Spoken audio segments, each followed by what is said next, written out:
Leigjendur eru í baráttu út allan heim og það sem að barátta leigjenda á Íslandi svona rétt að byrja aftur. Hún náttúrulega á sér einhverja sögu og íslenski leigjendur hafa barist en oft við baráttar að leigja niðri að þá gott og hollt fyrir okkur íslenska leigjendur að horfa til útlanda og athuga hvernig þeim gengur og hann kominn hingað aftur, hann Guðmundur Hrafn Arngrímsson. Við ætlum að fara ekki á 40 dögum í kringum hnöttinn en við ætlum að svona stökkva, við ætlum að fara til Manchester fyrst. Já, við töluðum það hérna síðast að nemendur í Manchester, við háskólanum í Manchester voru konir í leiguverkfall. Aftur? Já, voru það síðast 2020 og gekk vel og náðu þar að framkalla lækkun á kostnaði við húsnæðiskostnaði sem svaraði held ég 11 milljón pund sem var gríðarlegur árangur og 30% lækkun á húsaleigu. Voru konir aftur núna í verkfall og það bara gangur á þeim. Ég að fylgjast með þeim á Twitter og það bætist alltaf í hópinn. Fleiri og fleiri nemendur sem að skrá sig í verkfallið og núna komin svona herferð á neti þar sem að nemendur að sýna myndir af greiðslu áskorun skólans. Það að segja svona sanna fyrir umheiminum að þeir taka sannarlega þátt í verkfallinu með því að birta þessar greiðslu áskorunar. Nú sem eru þá útburðar hótur með það? Nei, þetta bara áskorunni frá skólayfirvöldum að borga leiguna og það eru alltaf fleiri sem að birta þessar myndir og það eru nokkur hundruð manns sem að taka svona á aktívan þátt í þessu. Það er gaman að fylgjast með þeim á Twitter og það er ekki bara nemendurnir sem eru konur í verkfall, heldur líka eru núna kennarar og starfsmenn, bara því við erum að tala um verkfallismál, nú eru kennarar og starfsmenn við skólan konur í verkfall, voru bara búið til 18 daga verkfalls núna í febrúar og mars og krefjast þess að náttúrulega fá kjarabætur. Þannig að ég hitti líka fólk á förnum vegi í borginni í dag, þar sem ég stóð fyrir utan héraðsdóm frá Englandi sem sagði að samfélagi logaði allt í verkfalli þar. Og var hiss á því að það var eitthvað svona kjarabarta sem að hefði farið úrskeiðis hérna á Íslandi. Ég hafði alltaf mynd af Íslandi sem eitthvað svona fyrirmyndaríki. Fyrirmynd þá að hafa aldrei verkfallu það? Já, það svona að minnst að kosti eins og við lýstum fyrir þeim að deilan var komin fyrir héraðsdóm og þetta komið spánst fyrir sjónir að deilan hefði ratað þarna. Þeim litu á Ísland sem einhver svona fyrirmyndastað sem að svona hlutir viðgengust ekki. En þannig að staðan þannig í Manchester að það svona bæði eru nemendukonur í greiðsluverkfall og svo eru starfsmenn og kennararkonur í verkfall sjálfur. Já, og landi logar í verkfallsátökum út af cost of living crisis sem við kalla, sem hefur verið framfærslu kreppa. Og ekki síst húsnæðismálunum. Já.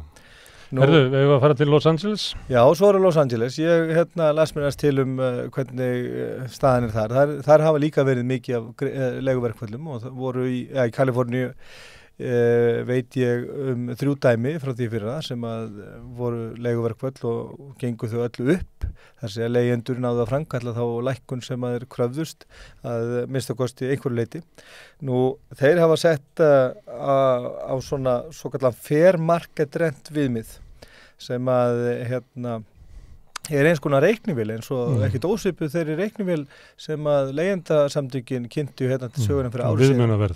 Viðmiðunarverð sanngjarnan leigu. Já, og það er bara heimasíða þar uppi núna hjá borginni sem að tekur til allra sýslana. Það eru borgin sem heldur uppi reiknivélinni? Já, borgin Los Angeles sem heldur uppi. Þannig Reykjavíkurborg getur gert þetta? Já, ég veit ekki hvað. Leiðbendi verð sanngjarnan leigu. Ég veit eins og ekki hvernig stjórnarskráin er í Bandaríkjunum hvort hún sé þannig að borgirnar hafi ríkari heimildir. Ég veit ekki hvernig það er hérna. Ég veit til dæmis eins og þau geta sett á leigu það borgirnar í Bandaríkjunum. Já, og borgir hafa gert þetta í Evrópu þó að sums staðar hefur verið afturreka með það og þetta hefur þurft að fara fyrir dómstóla og þetta hefur þurft að koma svo frá þjóðþingunum. Ég veit eins og ekki hvernig þetta er en þetta virðist vera þannig að borgirnar kosið mannst ekki í St. Paul eða ekki? Jú, St. Paul og Boston líka síðasta haust og þar er nú líka verið að auka svona vernd leigjenda í Boston og ég hlýtt kannski frekar fréttir af því seinna en ég var að lesa fréttir þaðan í dag. Og hvað er að gera til Los Angeles? En Los Angeles, það eins og segið, það hefur verið kynnt til þetta fair market rent viðmið sem að gildi þá fyrir alla sístöðun hérna í borginni á þessu svæði og það hefur líka verið kynnta til ákveðna reglur sem að vegna þess að þetta fair market viðmið það nær til hækkana á húsaleigu. Það er að segja, svona sem að ef að leigusalar vilja hækka húsaleigu á einu svona ári, eins og nú gjarnan viðmiði, að þá nær þetta fair market rent viðmið yfir þá hækkun. Það er ennþá vandamál með hækkun við endurnýjun samninga, en það er orðið þannig, ef að húsaleiga hækkar meira en 10% eða ef hann hækkar meira heldur en verðbólga plus 5% og leigjandi þarf að flytja út, þá þarf leigusalinn að borga leigjandanum sem svarar 3 mánuðum á húsaleigu plus 1 mánuð í svoköldu viðmiðunarverði sem er lægsta svona grunnleiguverðið í svona flutningsstyrk.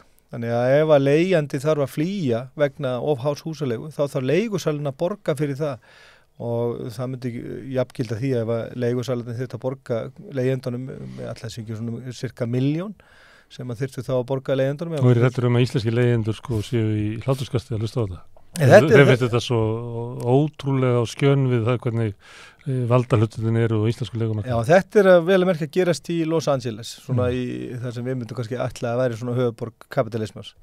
Að þarna minnst að kosti sjáðu þeir sína sæng uppbreyta og vita hvernig ástand er húsnæðismarkaðnum og hafa bara tekið sér til og ætla sér að verja leigjendur. Og þetta er að gerast í Los Angeles.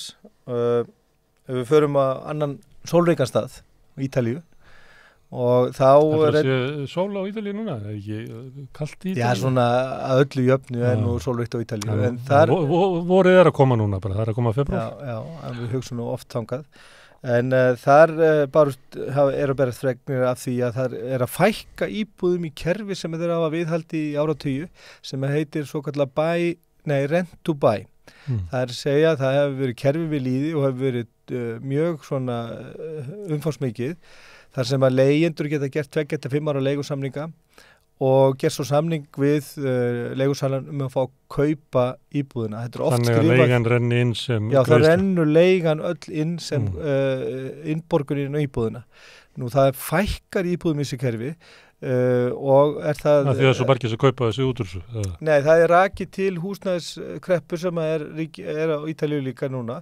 Það er að segja að það eru færri og færri aðilar, þetta eru oft stofnanir og félög sem hafa verið með þetta svona rent og bækerfi að það eru fleiri spákaupmenn sem konur inn í það að byggja húsnæði sem vilja ekki setja íbúðunar inn í þetta kerfi. Það er að segja það eru færri sem eru viljur til þess að vera inn í þessu kerfi.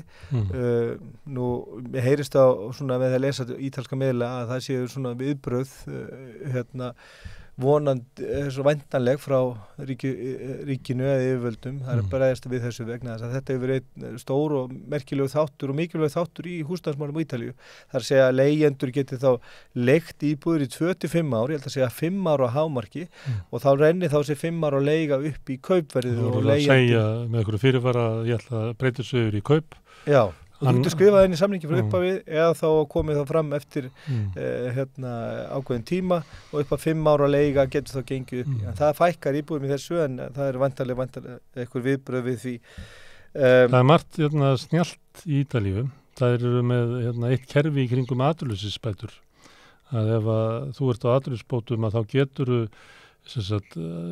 sótt það að stofna fyrirtæki og þá fara atvinnuleysisbætur þínar í 1 ár eða 2 ár sem eiginlega framlag til þess að þú getur stofnað fyrirtæki. Og þetta er bundið því að ég get ekki gert þetta einn, en ég geti svona, því að þú ert líka atvinnulaus, geti ég svona fengið því að við getum búið til svona samvinnufélag. Ég man ekki hvort að það séu lágmarki 2 eða 3 og upp í eitthvað 20 sem geta gert þetta. Þannig ef að þokkalur hópur tekur sér saman, að þá getur það náð inn svo til öllum launakostnaði fyrstu 2 árin. Og árangurinn af þessu kerfi er víst alveg frábær af því að það er auðvitað það þannig að hinn atvinnulausi líklegast til þess að búa til atvinnu, ekki formað forstjóri Fiat-verksmiðjunnar sem alltaf bara að reyna að skera niður og raunverulega stórfyrirtæki bara alltaf að fækka störfum. Þau eru ekki að búa til störf. Flest störf verða til bara hjá einyrkjum og smáum fyrirtækjum. En þetta er líka svona í Katalóníu, nákvæmlega sama kerfi, þar sem að þú getur fengið fyrirframgreitt 2 ára atvinnuleysisbætur til þess að stofna fyrirtæki og fara út í einkarekstur, stofna eitthvað konar, ég veit ekki, svona smá fyrirtæki. Þannig þú getur fengið þetta fyrirframgreitt 2 ára greiðslu. Það er gaman að heyra Dilja og Mist og Brynja Níelsson dedúa sig yfir svona hugmyndum. Já. En það er margt gott að ræða. Ég legg til Kanada. Já, Kanada. Fyrirmyndaland í hugum margra. Já, þar er húsnæðiskreppa líka og þar eru talað að umsvif spákaupmanna á húsnæðismarkaði sé orðin allt og mikil og nú hafa nokkuð fylki tekið upp svona regluverk, strangara regluverk á leigumarkanum og þar á meðal til dæmis Ontario og Brekka Kolumbía. Þau hafa sett fram viðmið hækkun á húsaleigu. Í Ontario hámars hækkun á húsaleigu 2,5% á ári. Í Bresku Kolumbíu 2% að hámark. Breska Kolumbía fór líka þá leið að banna hækkanir við endurnýjun samninga. Það segja ekki bara hækkun, árlega hækkun vísitölutengda eða svona verðbólgutengda leigu. Hækkun heldur líka að nú mega leigusalar ekki hækka húsaleigu í 3 ár. Þannig að þarna eru viðbrögð stjórnvalda við þeirri húsnæðiskrísu sem ríkir í Kanada. Nú ef við höldum áfram bara tala eins vísitölutengingar, þá hefur skapast smá umræðu vísitölutengingar almennt fyrir húsaleigusamninga. Ég hef verið að skoða hvernig fyrirkomulegið bæði vestanhafs og á meginlandi Evrópu, hvernig þessu hátta með vísitölutengingar á húsaleigusamningum og allstaðar þar sem ég hef leitað og ég hef ekki fundið eitt einasta land fyrir utan Ísland þar sem að vísitölutengingar eru lagðar á húsaleigusamninga í hverjum mánuði. Í öllum þeim löndum sem ég leita fyrir mér og eru nú orðin ansi mörg að þá eru vísitölutengingar á húsaleigusamninga einungis lagðar á einu sinni á ári.